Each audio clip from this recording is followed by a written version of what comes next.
Saya sesungguhnya sangat terkejut, bukan cukup terkejut, sangat terkejut. Karena Komisi Yudisial mengatakan tadi, juru bicara Pak Mukti Fajar, bahwa KY meyakini ada Zarofrikar yang lain di lembaga peradilan. Saya nggak hanya mengatakan di MA saja ya, tapi lembaga peradilan kita.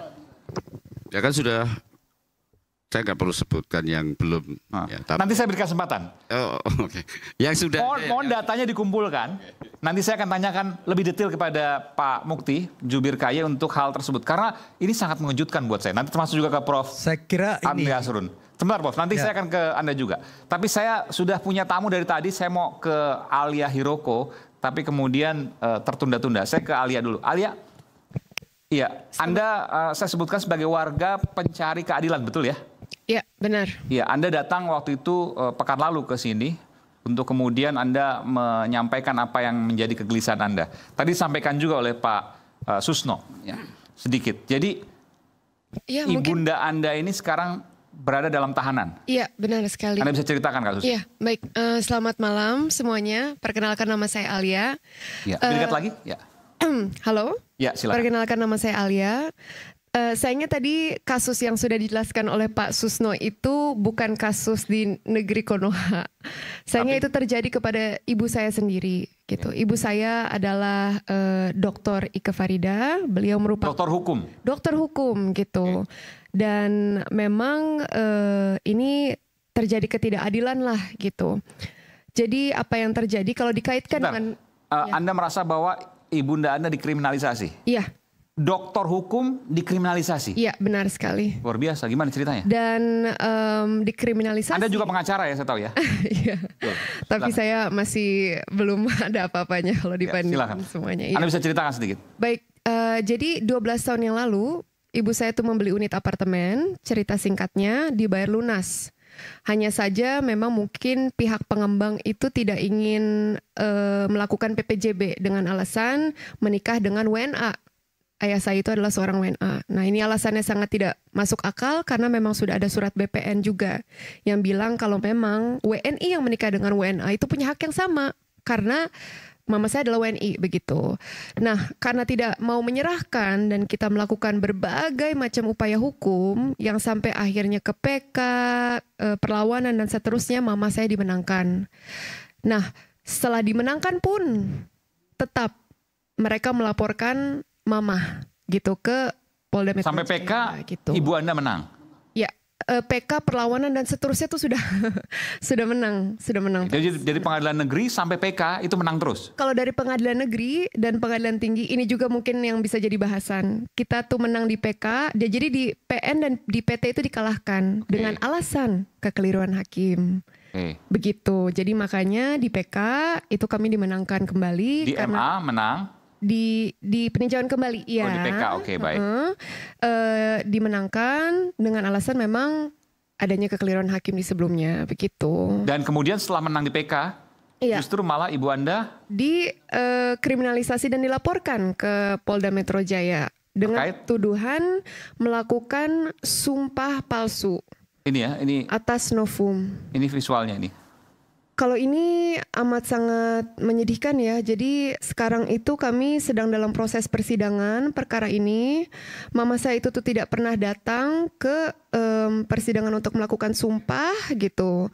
Tapi dalam persidangannya mama saya ini yang dituduhkan kepada mama saya pasal 242 ini, mama saya dipaksa untuk datang ke persidangan setiap hari. Dalam kondisi? Dalam kondisi yang seperti ini dan akhirnya mama saya pingsan ketika kemarin. Oh kan ada hakim kan harusnya melihat bahwa ada pemeriksaan dokter dan lain sebagainya. Sudah ada surat dokter yang menyatakan bahwa sakit dan lain sebagainya. Nah jadi tuh dari pihak mama saya tuh sudah minta tolong gitu ke majelis hakimnya berkali-kali. Ada surat dokter dan sebagainya resmi? Jadi saat itu mama saya bilang kalau misalnya memang mohon jangan setiap hari gitu karena saya tidak kuat dan seterusnya. Nah, hanya saja mungkin dari pihak majelis hakim ya hanya mencatat itu gitu dan akhirnya setelah sidang setiap hari dilakukan akhirnya pada Kamis kemarin mama saya pingsan gitu pukul jam 8 malam ya. Kamis kemarin baru? Ya, benar sekali. Dan sempat diperiksa dokter? Iya, dan yang paling saya sayangkan itu dari kita sudah ada surat rekomendasi banyak sekali, Bang. Dari Komnas HAM, dari Komnas Perempuan yang bilang kalau misalnya memang ini tindakan kriminalisasi gitu. Komnas HAM, Komnas Perempuan. Benar sekali. Ada surat keluar. Ada Bang, saya ada suratnya gitu. Tapi sayangnya saya merasa seperti yang Pak Susno 2J katakan, yaitu memang yang namanya mafia peradilan itu bukan hanya di peradilan sepertinya. Jadi dari tahap sebelum-sebelumnya memang sudah seperti kalau bahasanya itu di setting gitu kali ya Bang ya gitu. Jadi surat-surat yang pelanggaran HAM tersebut yang kalau menyatakan memang ada terjadi pelanggaran HAM itu semua diabaikan sayangnya. Dan mungkin ini juga mungkin saya bisa minta bantu pencerahannya kira-kira apakah memang pelanggaran hak asasi manusia itu atau surat rekomendasi dari Komnas Coba Anda bacakan yang surat Komnas HAM itu apa yang disampaikan rekomendasinya? Baik. Rekomendasi ya harusnya. Ya benar. Jadi mungkin bagian terakhirnya saja. Oh silakan Bang. Oke, ini adalah surat rekomendasi dari pemberian pendapat HAM dalam perkara. Oke. Kesimpulannya adalah boleh saya bacakan atau silakan. Bacakan? Yang penting aja. Ya baik. Pelindungan hukum terhadap hak saudari Ike Farida dalam putusan PK sebagai bagian dari hak konstitusionalnya. Tuduhan kriminalisasi yang diajukan oleh pihak pengembang diduga sebagai respon atas putusan PK yang tidak seharusnya dijadikan alat untuk membalas atau menghukum pihak yang menggunakan jalur hukum yang sah dan diakui dalam sistem peradilan Indonesia. Baik, jadi situ ada rekomendasi Komnas HAM, ada pemberian pendapat Komnas HAM yang menyatakan bahwa ada kriminalisasi. Benar, dan tetap dilanjutkan kasusnya. Baik, saya ingin ke Pak Susno atau Prof Gayus yang ingin menyampaikan sesuatu. Silakan. Saya dulu. Ya. Ini bukti bahwa adanya mafia, artinya kejahatan, kriminalisasi, permainan untuk mempidanakan ini bermain di pidana dan ada Komnas HAM dan Komnas Perempuan ya. Bermainnya itu sudah mulai sudah dari tingkat bawah, dari pintu penyidikan, penuntutan sampai itu. Kemudian rekomendasi dari lembaga resmi yang dibentuk dengan undang-undang, dengan surat resmi itu diabaikan. Alhamdulillah malam ini ada KY, itu perilaku hakim. Karena persoalan ini sudah masuk ke pengadilan. Dan apa? Aneh ini kan, anehnya apa? Kasat mata terang benderang siang hari pakai lampu petromak. Saking jelasnya. Membeli apartemen, cash apartemennya nggak dikasihkan, duitnya nggak dibalikkan, malah orangnya dihukum. Ditahan ini kan. Ditangkap lagi di dalam perjalanan, kemudian perempuan yang sudah... ya anaknya aja udah sebesar itu diborgol. Ini dari segi hak asasi manusia, dari segi SOP penyidikan, SOP di bidang peradilan dan semuanya udah nggak benar semua. Tapi terjadi di negeri ini. Yang mudah-mudahan pengadilan mendengar ya, karena yang gaji pengadilan itu saya ini bayar pajak. Jadi jangan sampai, oh ini pengadilan nggak boleh dikoreksi. Wah aku yang gaji kok, pajakku besar. Jadi tidak boleh terjadi begini. Monggo Pak Gayus. Silakan Prof. Ya, jadi begini, menyikapi perkara ini, saya bisa mengaitkan dengan pengertian yang tidak boleh dipakai di pengadilan, yaitu no viral, no justice. Tidak boleh. Tetapi satu-satunya jalan ini saya dilakukan, diviralkan ini semestinya. Ini emang luar biasa ya? Ya, supaya publik tahu. Ada kriminalisasi di pengadilan. Ya. Bahkan Prof Gayus yang mantan Hakim Agung pun mengakui ada dugaan kriminalisasi nih. Dalam kasus ini saya katakan iya. Kriminalisasi. Sangat jelas. Membeli apartemen lunas, minta PPJB. PPJB kan. Harusnya bisa. Tetapi karena kenapa tidak bisa? Tentu ada sebabnya. Besar kemungkinan sertifikatnya tidak ada itu. Yang untuk dibuat PWJB atau AJB. AJB terakhir kan. Saya meyakini, jadi ini perkaranya seperti itu. Tidak bisa pengembang memberikan apa diminta oleh pembeli, konsumen, karena tidak punyanya sesuatu yang bisa diserahkan. Jadi di sini timbullah konflik. Konflik ini sudah dimenangkan di Mahkamah Agung. Tetapi kembali dipersoalkan hal-hal yang sudah lalu.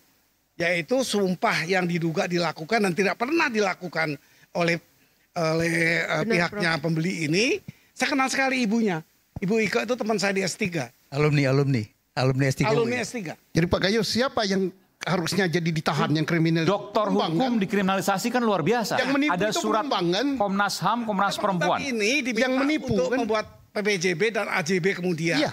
Untuk itu diperlukan sertifikat. Jadi yang kriminal itu siapa? Pengembangnya kan? Tentu Menipu. pengembang yang sudah merasa tidak bisa memenuhi kewajiban Bukan, ini- membalik perkara Ya. ini. Tapi enggak, ini kan hanya satu kasus yang kemudian sangat personal sebenarnya. Ya. Tapi kenapa Direfleksi kemudian saya angkat di rakyat bersuara? Karena ini menunjukkan doktor hukum, ada rekomendasi Komnas HAM, ada rekomendasi Komnas Perempuan, di PK menang. Tapi masih bisa dikriminalisasi. Ada rekomendasi dari gelar perkara? Kalau memang kezaliman mana lagi yang kau dustakan ini? Luar biasa. Ada rekomendasi daripada gelar perkara bahwa ini harus dihentikan. Iya, jadi sudah ada surat Kapolri juga sebenarnya yang bilang kalau memang unsur tindak pidana itu tidak. Surat Kapolri. Iya, dan tembusannya itu ke Kapolda Metro Jaya. Hanya saja sayangnya mungkin Oke. tidak diterima mungkin. Saya juga Surat pemberitahuan perkembangan penanganan Dumas kedua. di belakang. Oke. Apa baca? Tuh ya. Oh, pasal yang dikenakan ke ibu disebutkan ini tidak terpenuhi unsur pasal dengan sengaja karena tersangka tidak pernah menghadiri persidangan langsung maupun tidak langsung pada tingkatan PN, tingkatan PT, dan tingkatan MA atau pengetahuan terhadap keberadaan bukti baru atau novum itu tidak pasti sehingga tidak tergambarkan mens rea atau niat jahat tersangka Dr. Ike Farida dalam peristiwa ini. Disebutkan aja di pengadilan mana biar Mahkamah Agung kirim tim supervisi, KAI Silakan. kirim supervisi karena peradilan sedang berlangsung. Jadi ada ini, ada disebutkan aja. PN-nya di mana? Perkaranya bukan perkara baru kan? Ini sudah ada PK, kemudian ada rekomendasi Iya, Komnas, ini- rekomendasi Kapolri, sebutkan aja. Pengadilan mana? Biar disupervisi. Sekarang kalau misalnya yang sedang disidangkan itu di Pengadilan Negeri Jakarta Selatan, perkara nomor 611. Ya, jadi KAI bisa menindaklanjuti. Ini kan ada Mohon juru bantuannya, bicaranya. Pak. Oke. Kemudian Mahkamah Agung mendengar Pak Yanto kan, mendengar Pak Yanto di sana. Tinggal dikirim tim aja. Oke, Prof. Gayus silakan. Ya, jalan keluar apa yang bisa menjadi terangnya perkara ini? Di ranah peradilan perdata itu ada hak somir, mensomir. Artinya apa? Pihak melalui hakim mensomir pihak lain untuk menunjukkan apakah dimilikinya sesuatu dalam sertifikat untuk dilakukan PPJB atau AJB. Kemudian AJB. Ini disomir. Karena apa? Disitulah persoalannya. Sehingga tidak bisa dilakukan PPJB apalagi AJB. Nah, ini perlu dilakukan. Ini ada Yang saya kajian khawatirkan ini. begini ya. Ini kasus Alia ini, Kasus Prof, pidana ini. ini adalah kasus yang Ya, oke. Nah, satu mungkin dari saya nggak tahu ada 1.000, ada jutaan kasus yang lain. Sekarang ini kan ada kasus pidana. Ya. Mungkin nanti akan dipakai sebagai alasan untuk PK kedua untuk membatalkan PK yang pertama ini. Kan strateginya begitu berperkara kira-kira ya. Pidanakan dulu. Pidanakan dulu, baru kemudian dibatalkan PK yang ini. Jadi ada PK kedua. Nah, oleh karena itu saya kira untuk mengatasi persoalan ini memang harus disupervisi. Dipanggil aja hakimnya.